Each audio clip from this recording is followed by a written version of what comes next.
Buenas, ¿cómo están? Les habla el profesor Gerardo Barrantes para indicarles los quehaceres correspondientes a la última guía del mes de julio, del 27 al 31 de julio. No olviden todos los elementos necesarios para hacer el trabajo que aparecen indicados en el punto 1, así como el ambiente que deben tener para el estudio.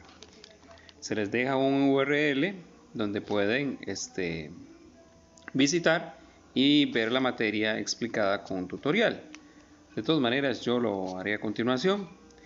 En el anexo 1 dice que debemos trabajar haciendo un repaso de la ley del acento. Lo primero que deben saber es que en el español todas las palabras, excepto los monosílabos, es decir, las palabras que se componen por una sílaba, todas las palabras llevan un acento por sílaba, quiero decir por palabra. Es decir, una de las sílabas está acentuada. Lo primero que deben hacer a la hora de identificar el acento es dividir silábicamente. Por ejemplo, pa, pa.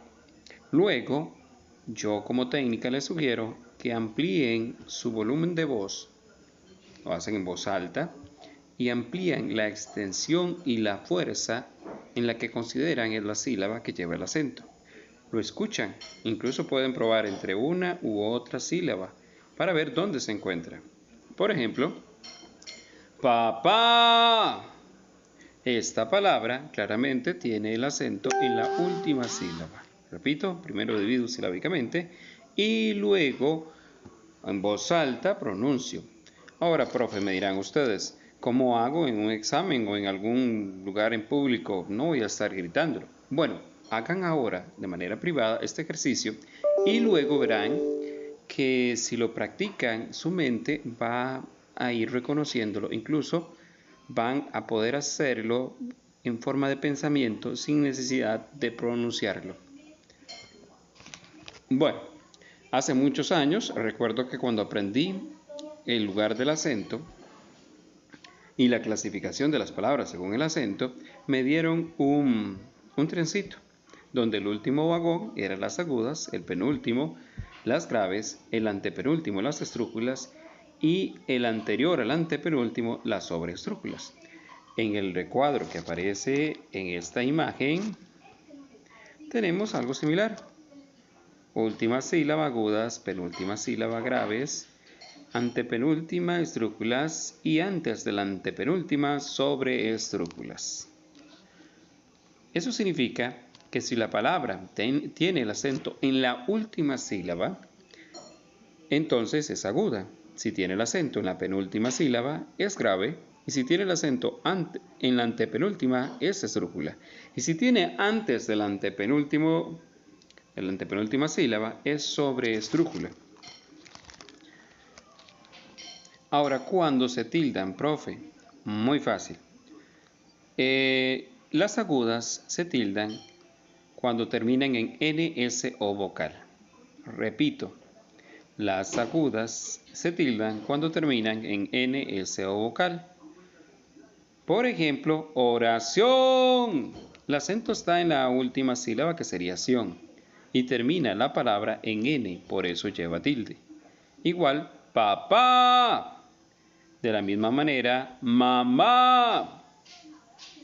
Bueno, ahora hablemos de las que no llevan tilde. Muy fácil, todas aquellas que no terminen en NS o vocal, entonces no llevarán tilde. Por ejemplo, amor. La palabra amor tiene acento en la última sílaba, en mor. Pero esta palabra no lleva tilde porque la última letra es R. Por eso no lleva tilde. R no es ni N, ni es S, ni es vocal. Lo mismo sucede con reloj. Esta palabra es aguda porque tiene el acento en la última sílaba, pero no se tilda porque termina en J.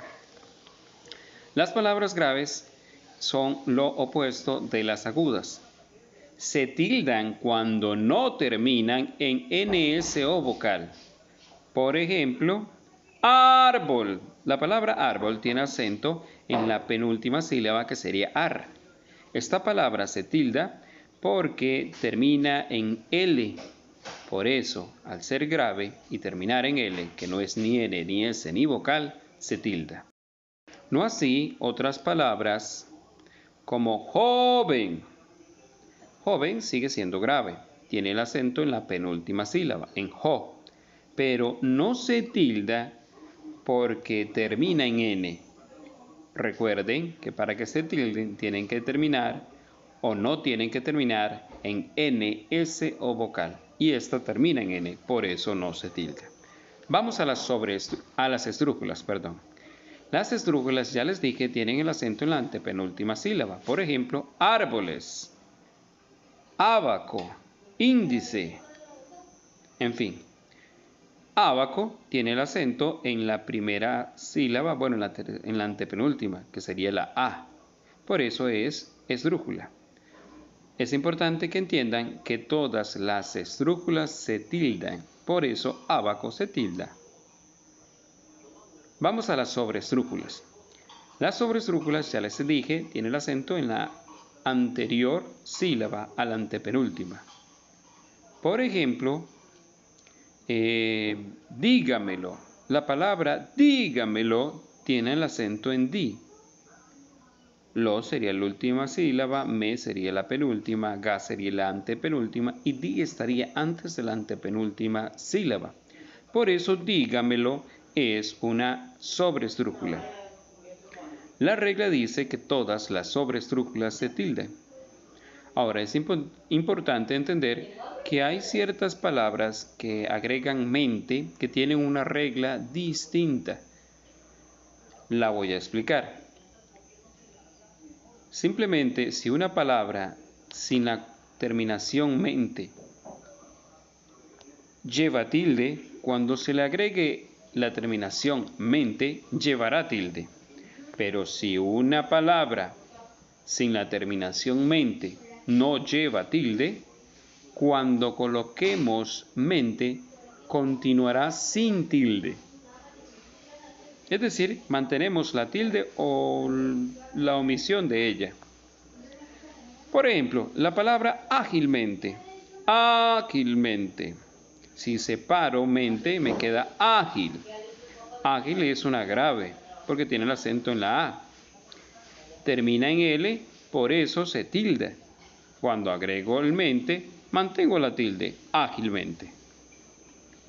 Igual rápidamente, rápida. Rápida es esdrújula, ya que tiene el acento en ra. Por eso se tilda. Agrego el mente y mantengo la tilde, rápidamente.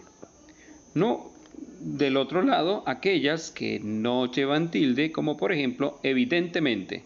Evidente es una palabra grave, tiene el acento en den y termina en vocal, por eso no se tilda. Cuando agrego el mente, la mantengo sin tilde, evidentemente. Seguramente es similar. Segura. La palabra segura tiene el acento en la penúltima sílaba, que sería Q. Agrego mente y me doy cuenta que esta palabra sigue sin tilde. Entonces, en conclusión, si la palabra por sí sola llevaba tilde, cuando le agreguemos la terminación mente llevará tilde. Pero, en caso contrario de no llevar tilde, cuando le agreguemos mente tampoco llevará tilde. Vamos a la práctica. En la primera práctica deben clasificar las siguientes palabras en agudas, graves, esdrújulas o sobresdrújulas. Estas palabras aparecen en la primera columna. Por ejemplo, azúcar. Azúcar. La palabra azúcar es una grave porque tiene el acento en su. Entonces, escriben en esa misma filita grave. Y donde dice, en la columna donde dice palabras con la tilde, agregan o no la tilde si es necesario. En el caso de azúcar, al ser grave y terminar en R, que no es N, ni S, ni vocal, lleva tilde. Hacen lo mismo con todas las demás palabras. Vamos a la segunda práctica. En el caso de la segunda práctica viene un texto en un recuadro. Por ejemplo, el perro ladró, la vaca cayó, etcétera, etcétera. Lo primero que les voy a decir es que los monosílabos no se clasifican. ¿Cuáles son los monosílabos, profesor? Bueno, él es un monosílabo, la es un monosílabo, y es un monosílabo, que, no, etcétera, etcétera. Todas aquellas palabras que se componen por una sola sílaba Son monosílabos todas aquellas palabras que se componen por una sola sílaba. Bueno, entonces tomo las demás palabras y las voy clasificando. Por ejemplo, perro. La palabra perro es una grave que no lleva tilde, entonces la escribo en la columna que dice graves sin tilde. Práctica número 3. En la práctica número 3 ustedes deben escribir un diálogo. En este diálogo pueden hablar de alguna vivencia familiar. Por ejemplo, un viaje a la playa, una actividad de Navidad, un campamento, una fogata, qué sé yo, algo familiar que hayan hecho. Por ejemplo, yo escribiría yo, rayita de guión, para introducir el diálogo. ¡Qué lindo! Hoy como para salir a pasear. ¿Se recuerdan hace un año que fuimos a tal parte? Punto. Esposa, guioncito. Ah, sí, estuvo bellísimo. Recuerdo que en el paseo vimos las cataratas del Niágara. Punto. Hija, Sí, pero a mí me gustó más visitar las ruinas incas. Punto. Y en fin, ustedes van escribiendo toda una conversación que tengan entre familiares en relación o refiriéndose a alguna actividad. Recuerden, aquí lo importante es tildar. Eso es lo importante. Háganlo bien. Si no están seguros, busquen en el diccionario, pero tilden cuando deben tildar. Que tengan una linda semana.